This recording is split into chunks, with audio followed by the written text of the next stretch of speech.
All right, everybody, welcome to another episode of Brain Hacks. And today, if you've ever wondered how can you use movement, fitness, exercise to optimize your brain for high performance, this is going to be the episode for you. And in particular, when many people think of exercise, we all know it's good, right? We all know it's good for us. But in particular, we think of three different types of exercise. We think of resistance, we think of endurance, and we think of high-intensity training. That would be like your CrossFit, Orange Theory, things like that. So many people relate these three, but I also included one additional one, which would be mobility plus breathing, which we'll talk about the importance of that in a second. But one of the most common ones that people relate to is resistance. Now, there was a very interesting study done by Harvard where they actually analyzed resistance training, endurance training, and high-intensity training. And they wanted to see what did they actually do for the brain. So in particular, they were looking for activity in the hippocampus, which is called neurogenesis, the brain's ability to produce new brain cells. So they wanted to see how did exercise boost brain potential and brain power. And so the first one they looked at exercise or resistance training. And what did they find? Zero benefit with resistance training. Now, we're talking specifically for your brain. Now, that doesn't mean you shouldn't do resistance training. Actually, there's a couple ways that you can add resistance training into your high-intensity training so you still can get the benefits of resistance training. So don't skip out on that. Now, the other one they were looking at was high-intensity training. Now, high-intensity interval training, CrossFit, Tabatas, high-intensity intervals, Orange Theory, things like that, still very beneficial for your brain. But they found in this particular study, when you're looking at neurogenesis, not too much benefit, just a little bit. But what then they looked at is endurance training. They found profound benefits in terms of neurogenesis or increasing the brain power through endurance training. And your endurance training would be things like running, rowing, swimming, things that are at low to moderate intensity for 20 minutes and beyond. And so you're just keeping a low to moderate heart rate for those. And endurance training was shown far and away to have the most profound effects for your brain. Now, the main reason that this is because when you are running and when you're doing these endurance activities, you are increasing the amount of blood flow that's getting to the brain.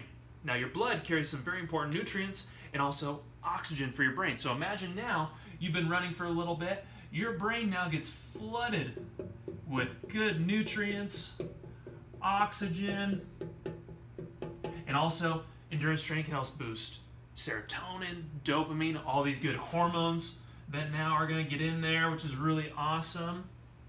And once those get in there, your brain is going to be just absolutely primed for activity and for high performance. Now, the other good thing with this is since you're getting all this good blood flow in there, not only are you charging the brain for performance, you are also going to be flushing out toxins. So now you're going to get all these toxins that are causing inflammation in the brain to get out of there. And that's going to make your brain a clean, efficiently running system so that you can increase the amount of energy throughout the day. Now, the last thing I want to say on this is when your brain gets flooded with blood, it does something really cool in the fact that it goes, we want more of this blood. It has more nutrients, more oxygen. We're going to create more blood cells or blood vessels in our brain to support more blood down the road. So now you get a double whammy. You get all these nutrients and all this good stuff happening in the brain, and now in the future you're going to get more blood supply to the brain because of that. And that's why you get such profound benefits from endurance training for your brain. Now, the other one we'll look at is high-intensity interval training. Now, high-intensity interval training, although in this one study that Harvard did, they didn't see many benefits from it, but what we know for sure is that high-intensity interval training and intermittent fasting have been shown to have a profound boosting effect on something called BDNF. And BDNF stands for Brain-Derived Neurotrophic Factor. Basically, it's like Miracle-Gro for your brain, as a scientist coined it. And basically what it does is not only does it promote the production of new brain cells, it actually preserves the healthy brain cells. And BDNF, not only does it do that, it's also been shown to boost an area of your brain known to increase attention. So now your brain's going to be more primed for learning. And that's also, BDNF has been shown to boost your mood, improve learning, improve cognition so that you think quicker, more efficiently, and also make your brain more resilient to stress. So now stress won't affect you as much. You're going to be more adaptable, more resilient to stress in the long run.